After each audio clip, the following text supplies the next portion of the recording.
Super കപ്പിൽ ഇന്നലെ നടന്നിട്ടുണ്ടായിരുന്ന മത്സരത്തിൽ കേരള ബ്ലാസ്റ്റേഴ്സ് 2 ഗോളുകൾക്ക് ഈസ്റ്റ് ബംഗാളിനെ തോൽപ്പിച്ചിട്ടുണ്ടായിരുന്നു.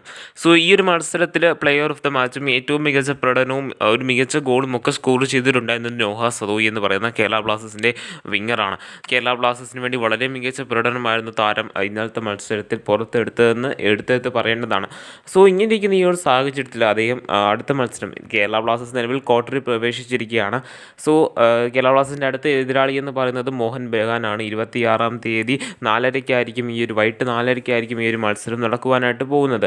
സോ ഈ ഒരു മത്സരത്തെക്കുറിച്ച് നോഹ സദോയി പറയുന്നതെന്ന് വെച്ച് കഴിഞ്ഞാൽ മോഹൻ ബഗാനെതിരെ കളിക്കുന്നത് വളരെയധികം ബുദ്ധിമുട്ട് അല്ലെങ്കിൽ ടഫായിട്ടൊരു മാച്ചായിരിക്കും. അത് മാത്രമല്ല അവരുടെ ബെഞ്ചിലിരിക്കുന്ന താരങ്ങൾക്ക് പോലും ഏതൊരു ടീമിൻ്റെ വേണമെങ്കിലും സ്റ്റാർട്ടിംഗ് 11-ൽ ഇറങ്ങുവാനുള്ള ക്വാളിറ്റിയുള്ള പ്ലെയേഴ്സുകളാണ് അവർ ബെഞ്ചിലിരിക്കുന്നത് പോലും. അതുമാത്രമല്ല ഞങ്ങൾ സ്റ്റേ ആയിട്ട് ഹമ്പിളായിട്ട് നിന്നുകൊണ്ട് അടുത്തൊരു മത്സരത്തിന് വേണ്ടി പ്രിപ്പയർ ചെയ്യുകയാണ് വേണ്ടതെന്ന് അദ്ദേഹം എടുത്തെടുത്ത് പറയുന്നുണ്ട്. ഇത് മാത്രമല്ല നമുക്കറിയാം ISL ലീഗ് ഷീൽഡും അതോടൊപ്പം തന്നെ ISL കപ്പും നേടിയ ടീമാണ് മോഹൻ ബഗാൻ. നിലവിലെ ഇന്ത്യൻ ഫുട്ബോളിൽ തന്നെ ഏറ്റവും മികച്ചു നിൽക്കുന്ന ക്ലബ്ബുകളിൽ ഒന്നാണ് മോഹൻ ബഗാൻ എന്ന് എടുത്തെടുത്ത് പറയേണ്ടതാണ്.